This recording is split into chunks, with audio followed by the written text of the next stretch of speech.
Magandang umaga sa lahat ng ating mga kababayan sa iba't ibang panig ng mundo. Ngayon po ay araw ng Miyerkules, October 7, 2020. Ako po ang inyong lingkod, Yusek Rocky Ignacio mula sa PCOO.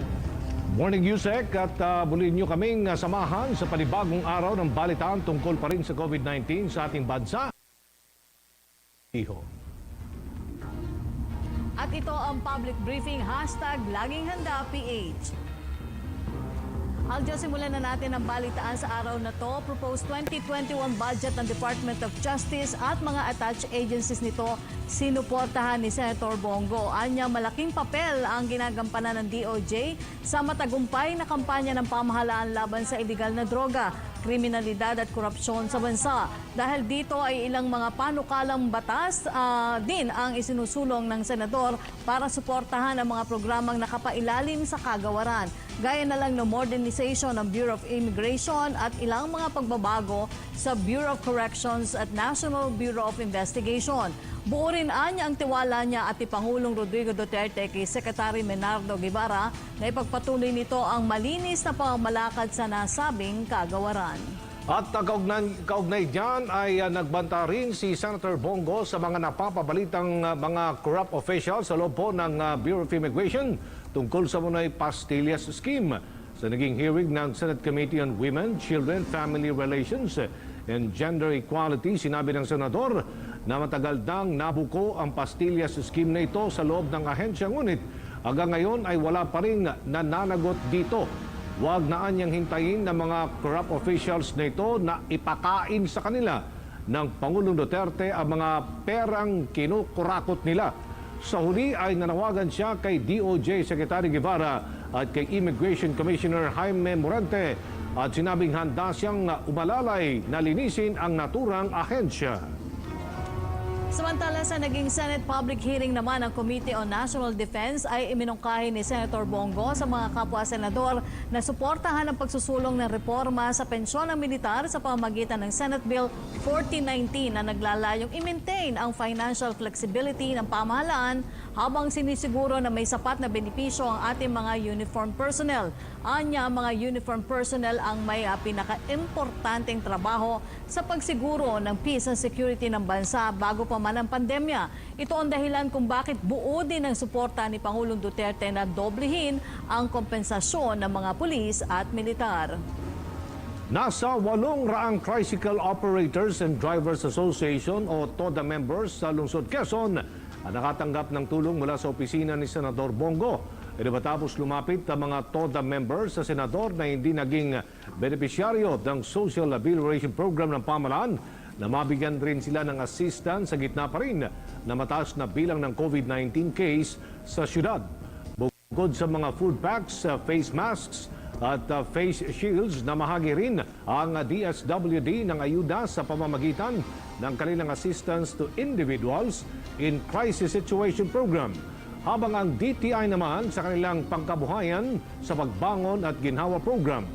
Namahagi rin ang senador ng mga bisikleta sa ilang TODA members at computer tablets naman para sa mga anak ng mga ito.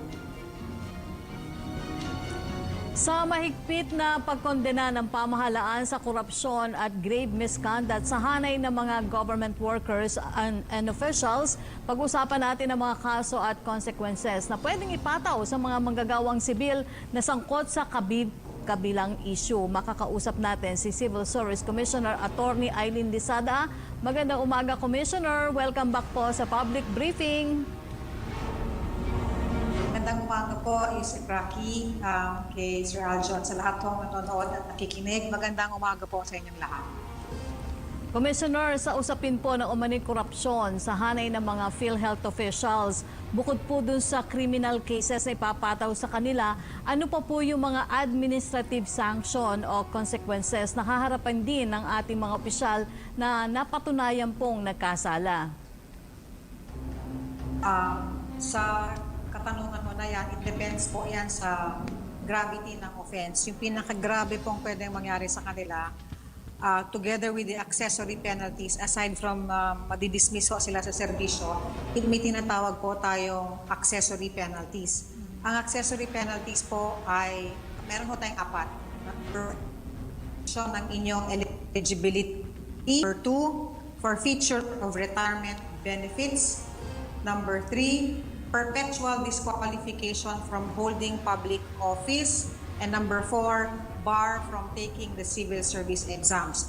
So ito ho yung pwedeng kaharap the consequences of a grave charge. Pag napatunayan po ito ho yung pwedeng abutin ng isang kawani ng gobyerno. Hindi lang ho ng PhilHealth but lahat ho ng kawani ng gobyerno, ma'am. Opo. Attorney, maaari po ba silang bumalik sa serbisyo o nakabase pa rin ito dun sa nature ng resignation o filed charges sa kanila?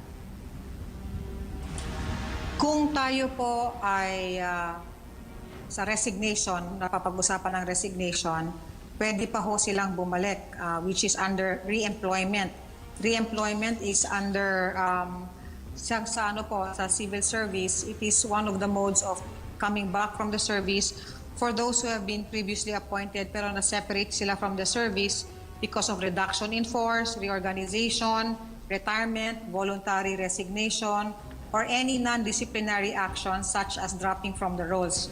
Re-employment presupposes a gap in the service. Pwede ho silang pumasok pag nag-resign po sila. Commissioner, di po ba may isinasagawa kayong assessment sa performance ng government employees o itong Strategic Performance Management System? Paano po ito nag-work at paano rin po ito nakakaapekto sa kanilang pananatili sa pwesto? Magandang katanungan, Rocky, kasi Ma'am Yusek, meron ho tayong tinatawag na IPCR, which is the Individual Performance Commitment and Review. Ito ho ay ginagawa ng isang empleyado ng gobyerno. Number 2, meron rin tayong OPCR, which is the Office Performance Commitment and Review. Ito sila po ay nagko-contribute doon sa SPMS na sinabi po nyo, which is the Strategic Performance Management System. Ang nakukuha lang po nitong SPMS ay kung naabot ba ng isang ahensya ng gobyerno ang target nila. Ngayong umaga lang po, tinanong po doon sa head ng policy ng CSC kung meron ba tayong polisiya na nakaka-rate din sa mga empleyado ng gobyerno na kinasuhan at na found guilty or na charge po admin case. At nalaman ko po na wala pa hong polisiya ang CSC na makaka-apekto sa performance rating ng isang official or empleyado kung ito po ay na-indict at na-charge. Kaya on our end, knowing this, Yusek Rocky, I think it is high time also na we will be proposing to the Commission to come up with policy as well. Kasi aside from dismissal of service, yun lang ho ang pwedeng makaka-separate. Pero paano na po yung mga kawani ng gobyerno na repeatedly na-charge na po, not only charged but found guilty or already meron na siyang charge or na-indict na siya in a criminal or admin case, patuloy pa rin po. So I think we should put in a policy that will rate them. Kung meron ho tayong rating system, ang nangyayari kasi ho, kung malapit kayo masyado sa boss ninyo, at kahit poor ang performance nyo, ang lumalabas sa rating, which is quarterly, meron hong mga quarterly rating, or twice a year na rating, instead of siguro poor or satisfactory, nagiging outstanding pa. So kailangan hong merong third part, which is ito ho yung aming imumungkahin ng opisina namin. Let us look into the admin charges and criminal charges if indicted already and if found guilty. Siguro may corresponding demerit din yon kasi hindi naman ho tayo pwede maging haven ng mga tiwaling empleyado o official ng gobyerno because we are based on merit and fitness. And we are assuming that everyone is on that level. Pero kung parati na kayong natatamaan o tinatamaan ng mga charges at kayo ay na-charge at formally indicted, I think we should put in a policy already. Maganda rin yan, attorney, para yung ating mga civil servants nagiging aware dun sa kanilang dapat na tungkulin sa ating bansa. Sino po ang may kapangyarihan na mag-rate sa kanila? Ito po ba ay dumadaan talaga sa Civil Service Commission? Ito nga yung punto natin, Yusek, because ang nagre-rate sa kanila yung kanilang immediate supervisor. CSC does not rate them. So kaya nga dito natin nakikita at nararamdaman ho natin yung sentimento ng ibang rank and file. Kasi yung iba talaga ho, kayod ng kayod, mabuti yung trabaho. Pero yung iba na maraming milagro, outstanding or excellent pa. So we need to put in a check and balance on this aspect. Hindi ho kami ang nagre-rate. It is the head of it is the immediate supervisor po ang nag-head. It would be good to know ano ang mga rating nitong mga kawani ng gobyerno, especially sa PhilHealth. It's good to see kung ano ho ang mga rating nila, ano ang binigay ng mga boss nila sa kanila during the past ratings. Were they excellent? Were they outstanding? Magandang katanungan din ho yan sa PhilHealth. So paano po ma-enforce o mas mapapaigting itong rating system through CSC sa mga public servants po? I think it is time ho, Yusek Raki, na we put in another factor to check on the performance rating of each official or employee ng gobyerno para ho ma-empower din yung public. Kasi sasabihin lang nila, wala yan, walang mangyayari dyan. Because kahit susumbong sila, there is no effect on the charge or the indictment of a government official because the rating still lies on the pen of the supervisor. So maganda ho sigurong tingnan din ng commission ngayon. Bigyan ho natin ng isang another factor of rating regarding the admin and the criminal charges that an employee or official of the CSC gets. Tingnan ho natin kasi kung meron tayong merit, siguro meron din dapat tayong demerit system based on ano yung kanilang ginagawa sa gobyerno. We cannot be a haven. We cannot be a haven of those employees or officials who are staining the other employees and officials who are doing good as well. Dapat meron ho tayong sistema rin na ipasok. Opo. Sa panahon po, Commissioner, ng pandemya, inaalaw pa rin ba yung pagtatanggal sa mga kawani ng gobyerno regardless sa employment status nila kung may mababa silang performance rate? Wala ho tayong policy ngayon na na-inisyo na bawal ang termination. Always remember na public office is a public trust. We keep on saying, kami po ay sinusweldohan, tayo po ay sinusweldohan ng taong bayan. And kung tama ho yung ginagawa ninyo, wala ho kayong dapat ikatakot. Kung kayo ay may ginagawang mali, there is nothing that will prevent government also to take you out even in times of pandemic. Kaya nga, pandemya na, ginagawa nyo pa rin yung anomalya. So it does not sink well when we say public office is a public trust.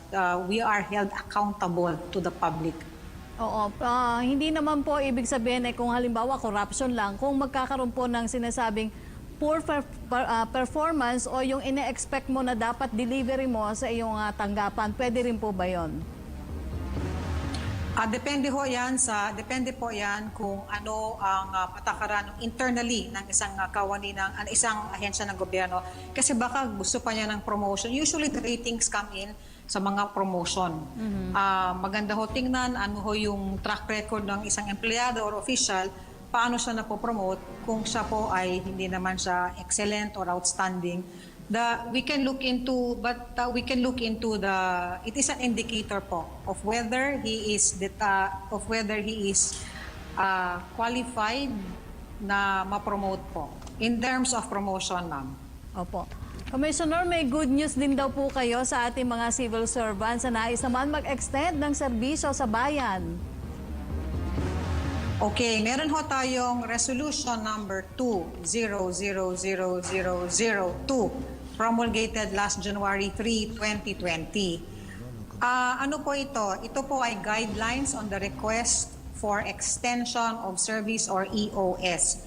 Dalawang pagkakataon or opportunity na pwede kayong ma-extend ng serbisyo. Unang-una, sa GSIS, kailangan po meron ho tayong 15 years in service and at least 60 years old para ho kayo ma-entitle sa retirement pay.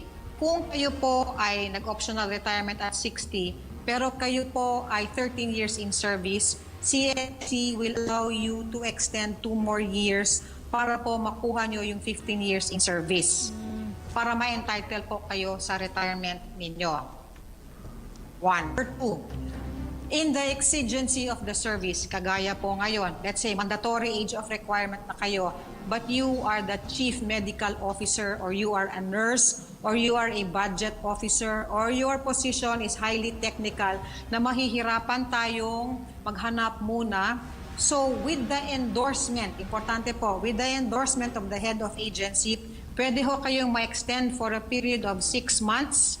At kung wala pa ho nakikita, and another 6 months, maximum of 1 year. Ito po ay another form of extension of service aside sa sinabi ko nung una for compliance to complete the 15 years. Yun ho yung pwede nating ibigay sa mga kawani ng gobyerno at suporta sa mga local government units at mga national government agencies para ho walang gap at tuloy-tuloy ang panenerbisyo. Actually, marami na ho kami natatanggap, Yusek Rocky, and most of them are coming from sa medical na field po. Kayong mga doctors or yung mga nurses. Others po ay yung mga budget officers nila, especially in time now ho for the budget hearing. Update naman po, Commissioner, dito sa civil service exam kasi marami na rin po nagtatanong ngayon tungkol dito.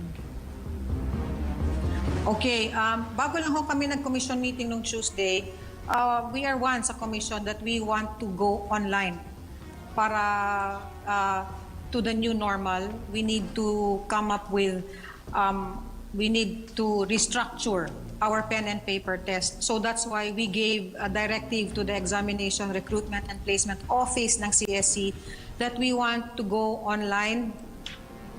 And in transition, hahanap po ng paraan how to bridge the gap going to online. Okay, maraming salamat po sa inyong panahon, Commissioner Lisada. May paalala po ba kayo o mensahe na nais idagdag sa ating mga civil servants?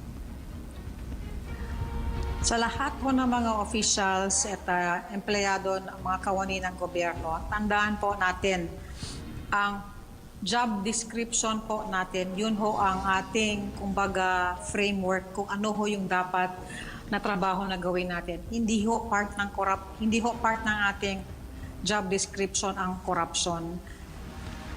Nilagay ho tayo sa posisyon natin for a reason. At yung rason ay manerbisyo sa taong bayan. Huwag ho nating kakalimutan yan. And to those na may ginagawang katiwalian, ito na lang po.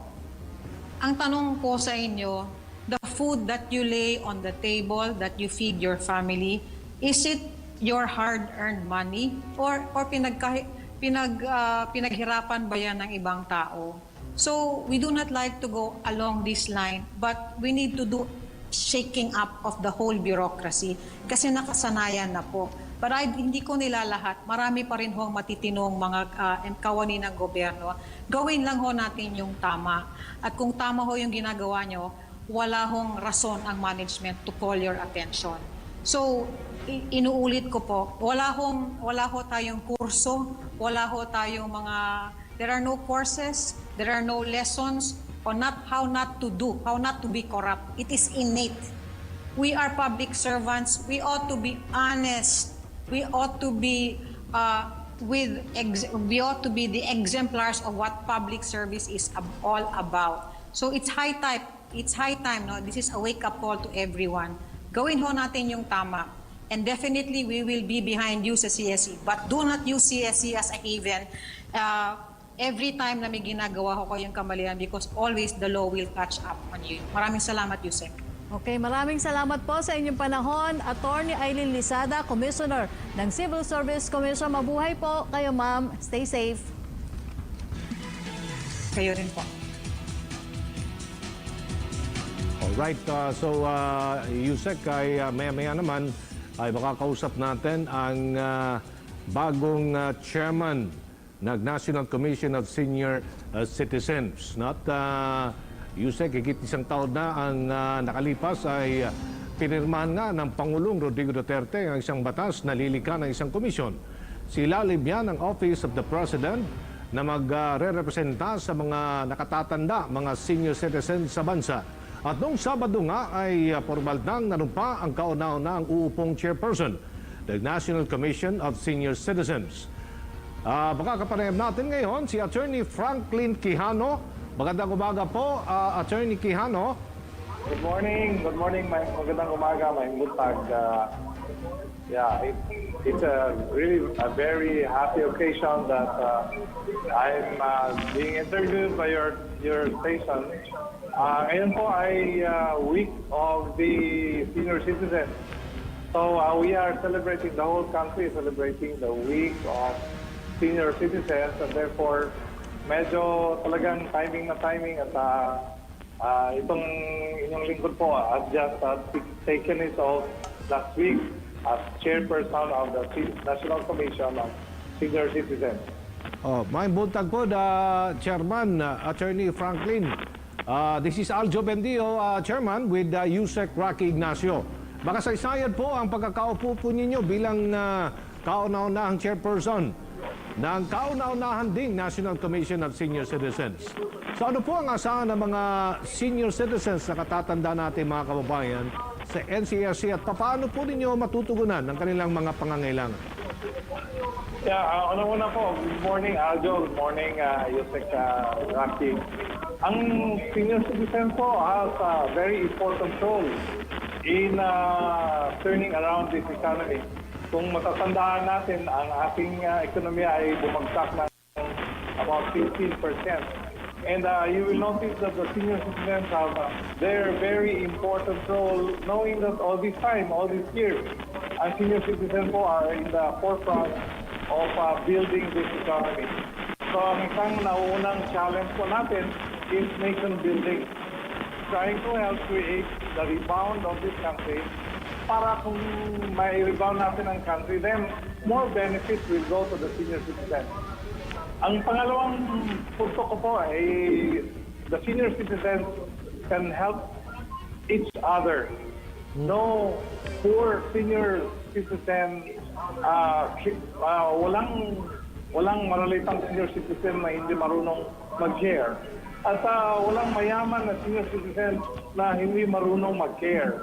So we would like to say that we would like to ask all senior citizens na sana magtulungan tayo para maibalik natin ang dating sigla ng ating bansa, ng ating ekonomiya.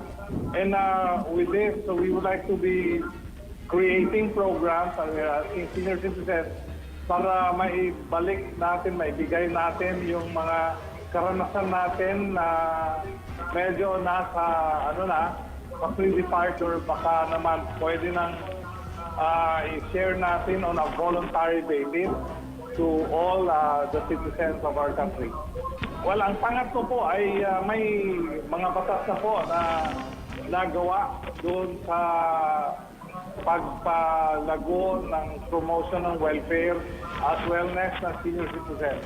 So the commission, which is just starting from scratch, and we would like to let you know, Aljo, Yusek Rocky, that wala pa pong implementing rules and regulations ang National Commission of Senior Citizens.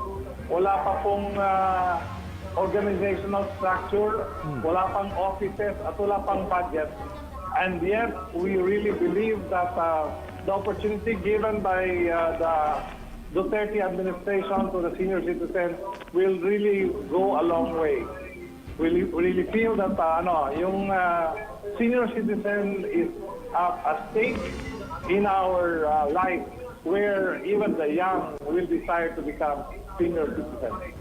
Ano po yung mga pangunahing concerns na idinulog po sa inyo ng ating po mga senior citizens sa meron yatang sinagawang consultative forum sa inyo?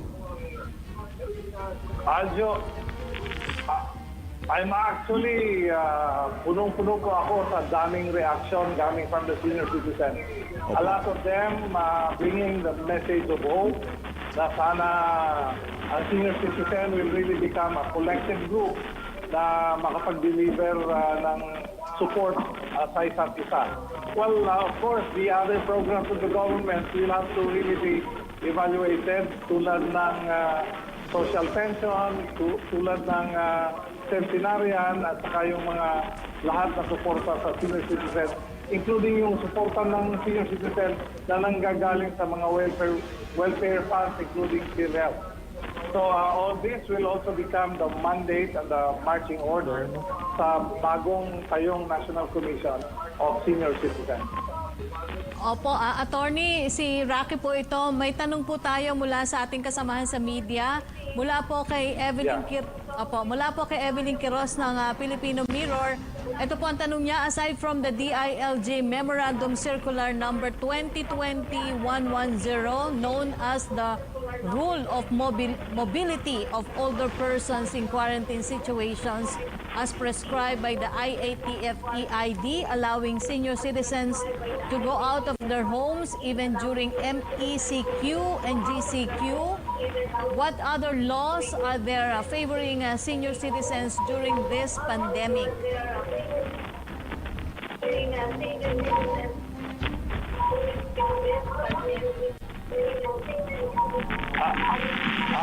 Yusek Rocky, I didn't get the second part, but let me start with the first part. One of the lessons that we have learned is ang dami pong nagrereklamo dahil po ang senior citizen ay hindi pinapapasok sa mall, hindi pinapapasok sa mga grocery areas, and sometimes they cannot be able to get their basic necessities. And so one of the moves of the Commission is to really talk to the experts in health and appeal. Kasi po, yung directive ni Secretary Anyo ay minsan kinokontra sa mga local government areas.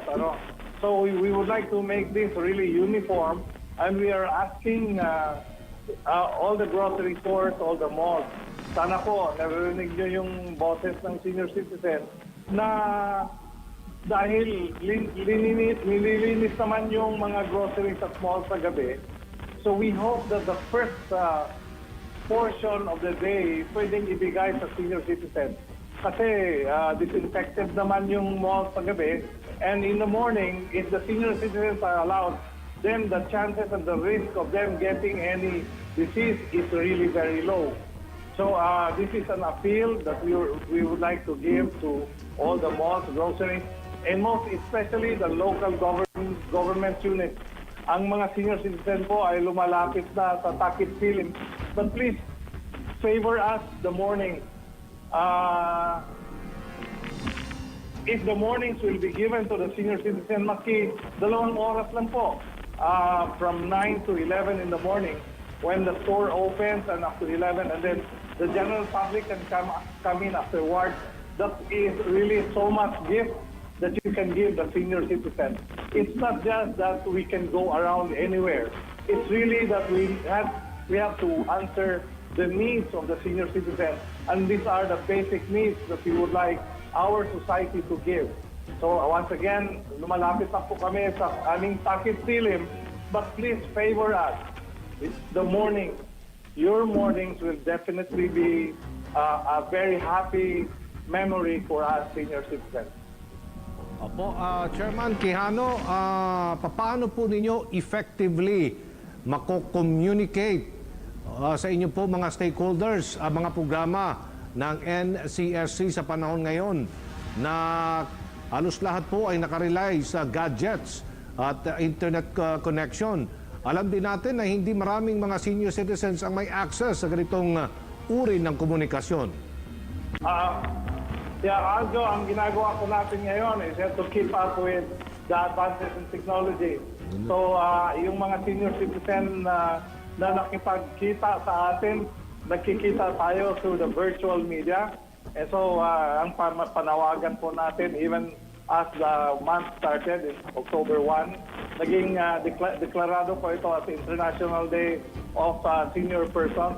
Ang request natin is, please give a virtual hug to the senior citizens. So, yan po yung natin. Let's go virtual, let's go and communicate through the social media. And of course, PTV4 will be very much of help as we disseminate the information to each one in society. Opo, meron din kayong tinatawag na listening tour, Chairman Quijano. Ano po ang layunin nito at paano po ninyo ito gagawin? Again, Aljo, please repeat. Ito pong listening tour. Yeah, okay. Opo. Aljo, I found it really very important. Kasi po, starting from scratch tayo at gumagawa tayo ng implementing rules. And always we have to mainstream the views of the senior citizens. There are lots of senior citizens who can contribute to creating a program for the commission that can bring the senior citizen in the forefront of bringing back the vitality of this economy. So yan po yung mga tinatanong natin as we go into the listening tour. We can go Luzon, Visayas, and Mindanao, and then go to the different regions, then provinces and cities, and hope that we will be able to formulate very strong programs for the senior citizens. Kami po ay may pangangailangan, but more than that, we are also resources who can share a lot and bring vitality back to this economy. May marami pong skills ang senior citizens. Marunong silang gumawa ng basket, ng malong, ng banig, and all.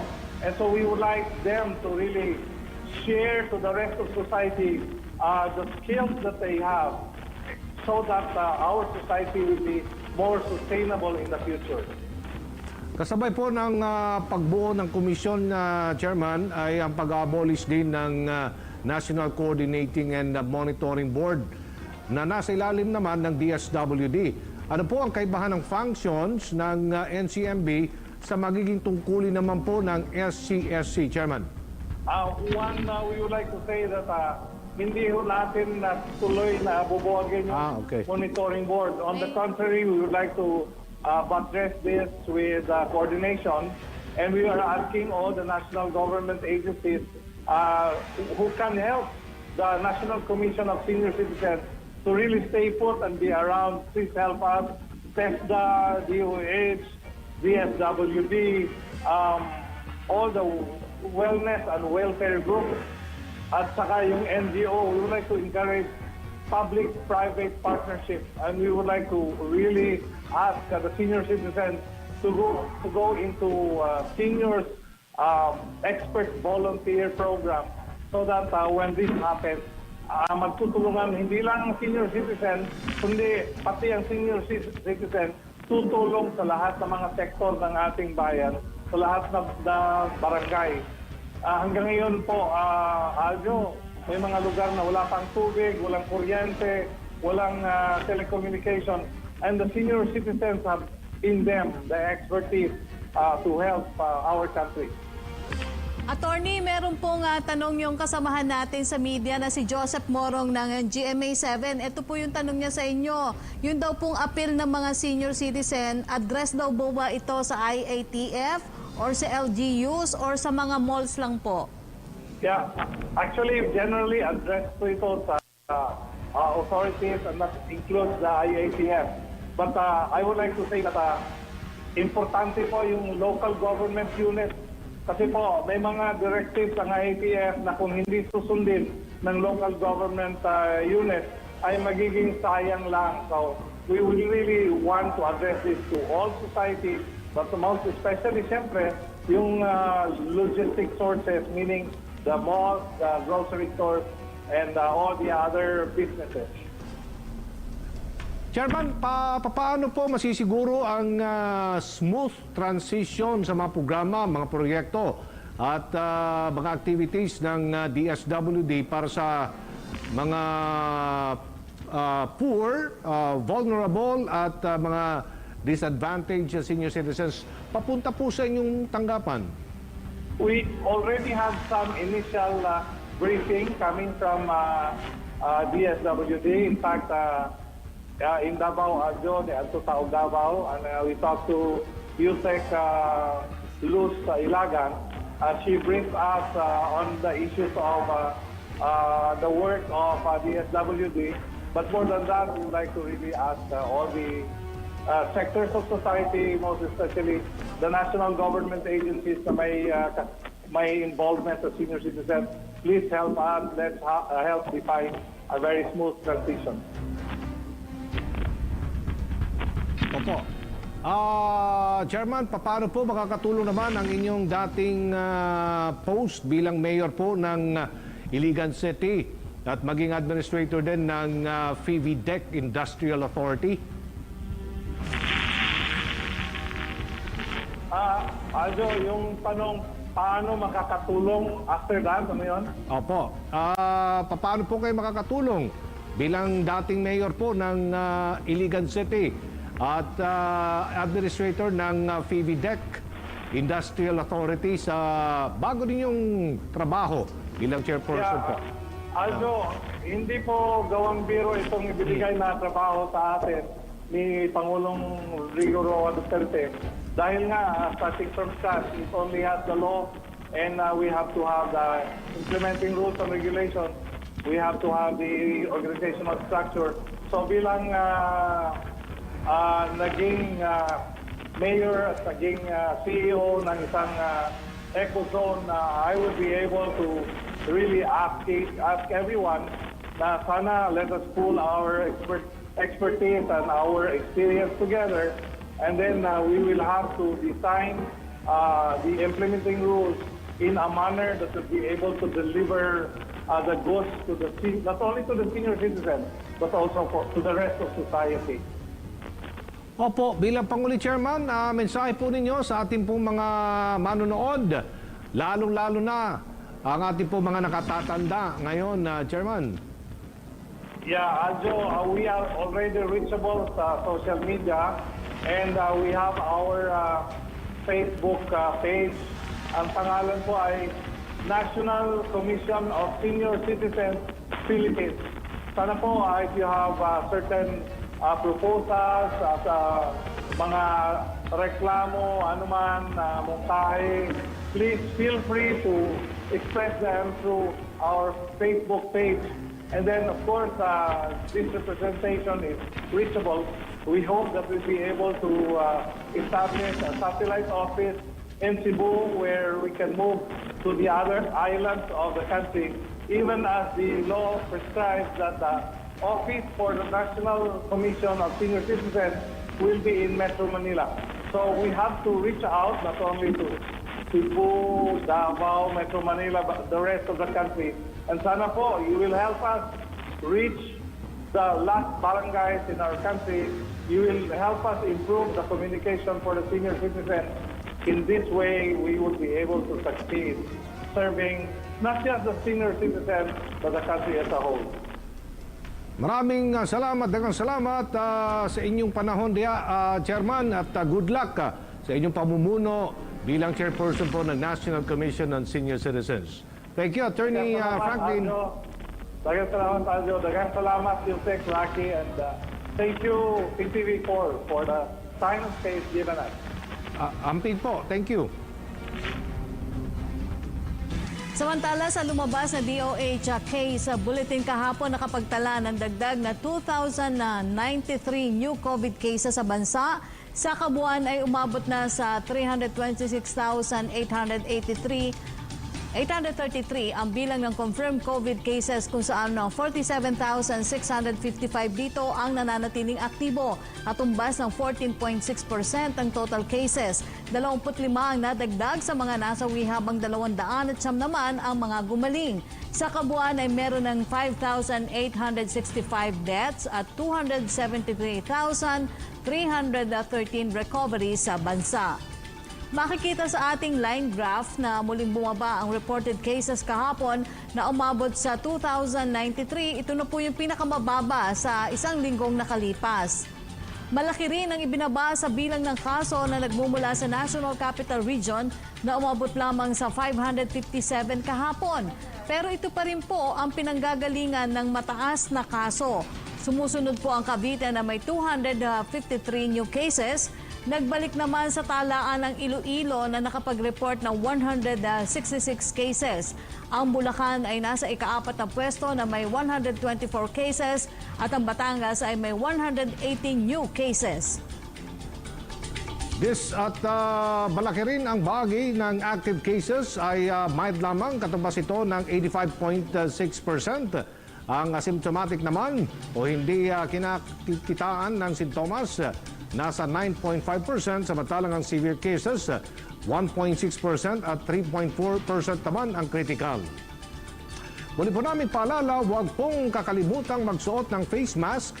Ugaliin po natin ang pagsusuot nito, lalo na kung tayo'y lalabas ng bahay. Dahil sa pamamagitan ng pagsusuot ng mask, ay nababawasan ito ng 67% ang tsansa na tayo po'y makahawa o di kaya ay mahawa ng sakit. Muli po, maging bida solusyon sa COVID-19.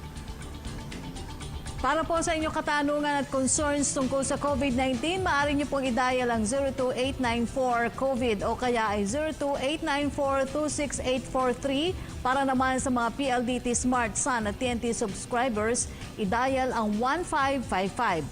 Patuloy rin kayo makibalita sa mga pinagkakatiwalaang sources ng impormasyon tungkol sa COVID-19.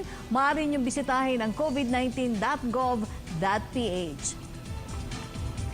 Imulan natin na Yusek ang ating balitaan kasama naman ng PBS, Philippine Broadcasting Service, PTV Cordillera. Makasama din natin ang si Jana Rua ng PTV Cebu at Jay Lagang ng PTV Davao.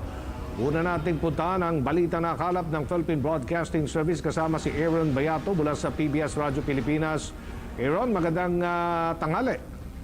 Magandang tanghali, Aljo at Yusek Rocky. Punta naman po tayo sa mga balitang nakalap ng Radyo Pilipinas.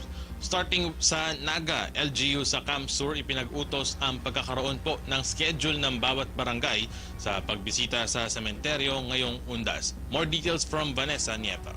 COVID Radio. Hashtag Laging Handa. Radyo Pilipinas Special Coverage. Magpapatupad ang local government unit ng Balatan, Camarines Sur ng schedule para sa pagbisita sa mga pampublikong sementeryo ng mga residente mula sa iba't ibang barangay sa kanilang bayan ngayong darating na Undas. Batay sa Executive Order No. 031 Series of 2020 na pirmado ni Balatan Mayor Nena Bagasbas, ipinag-utos nito ang pagpapatupad ng mas mahigpit na mga hakbang sa paggunita ng Undas ngayong taon dahil sa banta ng COVID-19. Kabilang na sa mga hakbang na ito ay ang pagkakaroon ng schedule ng 17 barangay sa pagbisita sa mga pampublikong sementeryo, partikular na sa bahagi ng Barangay Laganak at Apayas sa bayan ng Balatan. Magsisimula ngayong Oktubre 15 hanggang sa Oktubre 28 ang schedule sa pagbisita ng mga residente mula sa bawat barangay at mayroong nakatakdang oras sa pagtutungo sa sementeryo. Ngunit pahihintulutan na umanong makapaglinis sa mga puntod bago pa ang official visit dates ng bawat barangay. Ang mga barangay tanod naman ang magbabantay upang matiyak na susunod ang mga residente sa schedule ng kanilang pagbisita sa sementeryo, habang ang mga miyembro ng Barangay Health Emergency Response Team ang mangunguna sa pag-record sa mga individual na magtutungo sa sementeryo. Ipinaalala naman ng LGU Balatan sa publiko na mahigpit pa rin ipatutupad ang minimum health protocol sa mga sementeryo at ipinagbabawal din ang pagdadala ng alak at playing cards dito.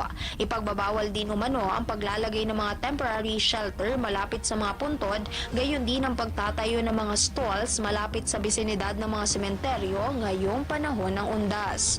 Halidigdi sa syudad ng Naga, probinsya ng Camarines Sur, Vanessa Nieva, Radyo Pilipinas.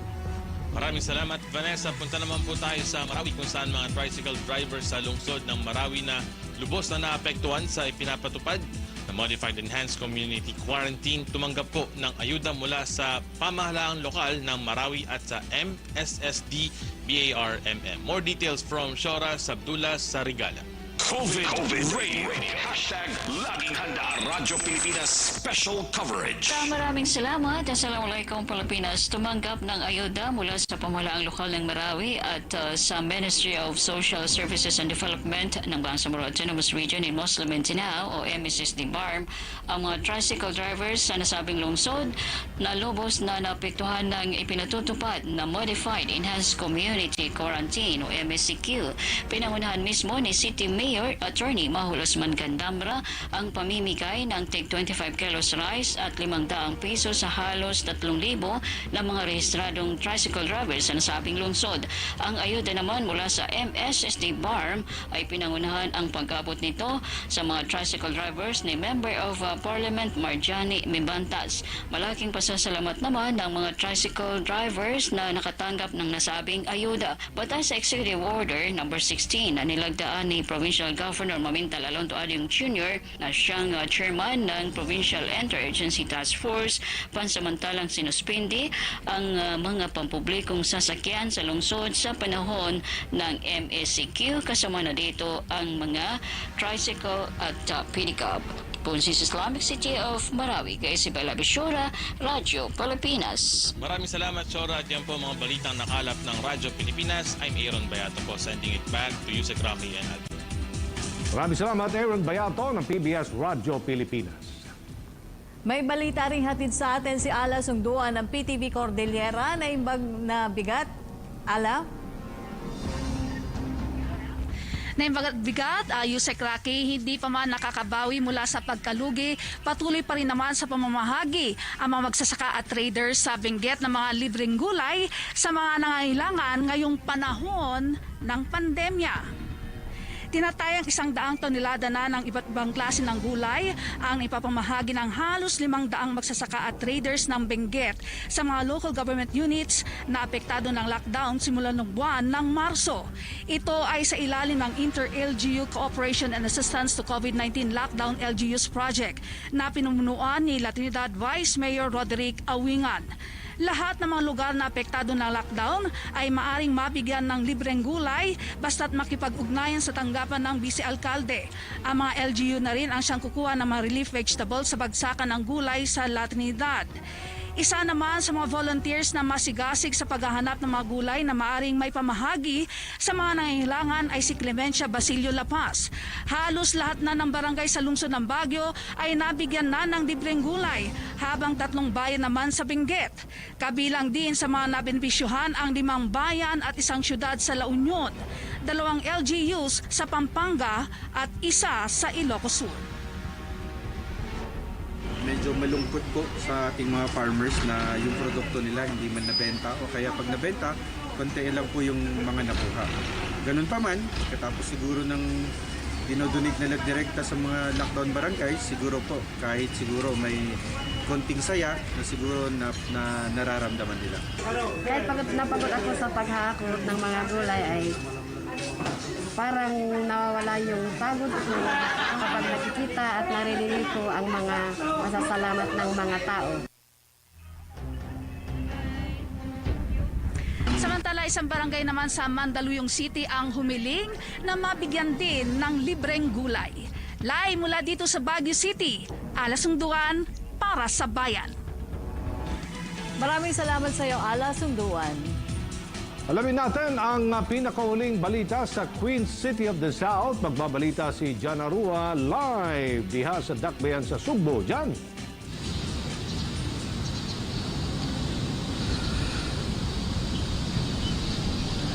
Aljo at Yusek Rocky, mayong buntag. May maagang pamasko ang Cebu Provincial Government para sa mga nurses na nagtatrabaho sa mga provincial hospital ng pamahalaang panlalawigan dahil aprobado na ang kanilang salary increase. Ito'y bilang pasasalamat na rin ng Cebu Provincial Government sa kanilang hindi matatawarang serbisyo para sa bayan.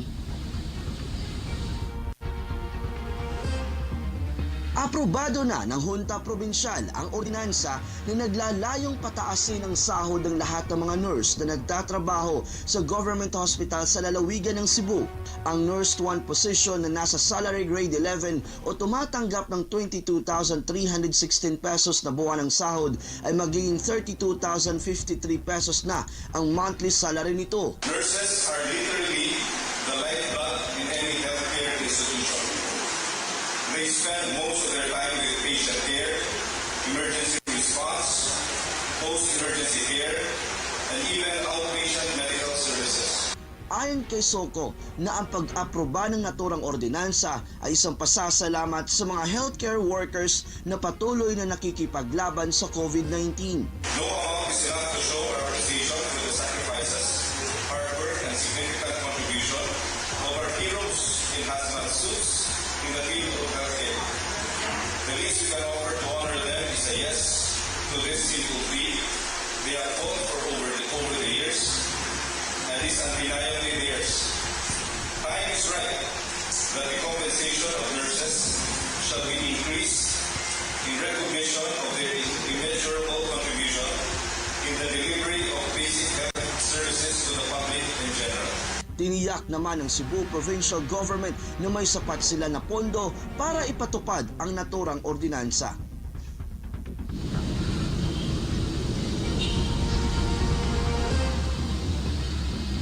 Mula January 1, 2020 ang start date ng salary increase ng mga nurses na nagtatrabaho sa ilalim ng Cebu Provincial Government, kung saan magiging epektibo ang naturang ordinansa 15 araw matapos mailathala sa payagan sa lalawigan ng Cebu. At yan muna ang latest mula dito sa Cebu. John Arua para sa Bayan. Salamat, John Arua, PTV Cebu. Dumako naman tayo sa mga huling kaganapan sa Davao. May report si Julius Pacot. Go ahead, Julius. Mayong udto, Yusek Raki, pansamantala muna suspende ng Bureau of Jail and Management and Penology Region 11 ang education behind bars dahil nga sa banta ng COVID-19. Yusek Raki, ayon kay BJMP 11 spokesperson Jail Captain Ido Lubinya, gumagawa ngayon ng paraan ang nasabing ahensya para maipagpatuloy ang nasabing programang pang-edukasyon para sa mga persons deprived of liberty o PDLs. Patuloy naman ang kanilang pakikipag-ugnayan ng BJMP 11 sa University of Southeastern Philippines upang makagawa ng mga hakbang upang mapagpatuloy ito, at isa nga dito ang online modular system. Mas isinalang-alang ng BJMP 11 ang kapakanan ng mga inmates, lalo na sa kanilang kalusugan, bago pa ang ibang mga programa, kung saan nasa mahigit 50 mga PDL college student at mahigit 100 naman na mga estudyante ng Alternative Learning System o ALS ang apektado sa pansamantalang pagsususpinde ng nasabing programa. Sinisiguro naman ng BJP 11 na patuloy nitong susuportahan ang edukasyon ng mga PDL. Samantala, sa kabila ng pandemya ay nananatili pa rin COVID-19 free ang lahat ng mga pasilidad ng BJMP 11, at dahil ito sa kanilang mahigpit na pagpapatupad ng mga health protocols sa loob ng kanilang pasilidad. Yusek Raki, COVID-19 update naman tayo dito sa Davao Region. Kahapon nga, October 6, 2020 ay nasa 47 ang nadagdag na mga kumpirmadong kaso sa buong Davao Region ng COVID-19. Kaya umakyat nga sa 3,337 na ang naitalang kumpirmadong kaso ng COVID-19 sa buong Davao Region, kung saan 622 nito ay active cases. Pero nasa 54 naman ang naitalang mga nakarecover sa nasabing virus dito sa Davao Region, kaya umakyat sa 2,614 ang total recoveries ng COVID-19 dito sa buong rehiyon.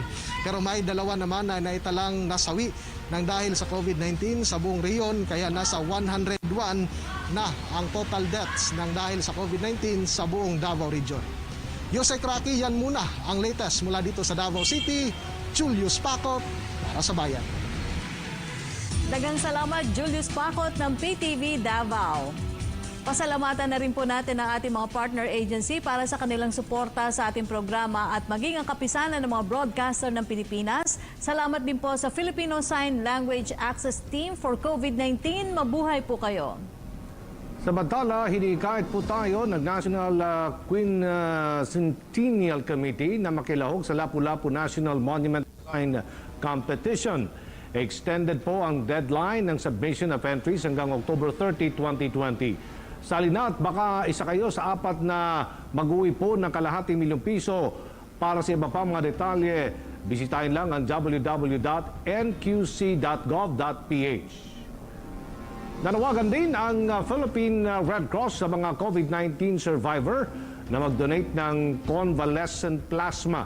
Para sa iba pang mga detalye, makipag-ugnayan lang sa PRC Convalescent Plasma Center sa numerong 0917-582-0499 o di kay 0915-399-7718. Andiyan po nagtatapos ang ating programa sa araw na ito. Ako po ang inyong lingkod, Yusek Raki Ignacio mula sa PCOO. At ako naman po si Aljo Bendijo. Yusek Raki, 79 days na lang at Pasko na! Walang tugtog ng Christmas kasi yung pagsabi mong Yusek Raki parang may regalo kang ibigay sa akin sa Pasko.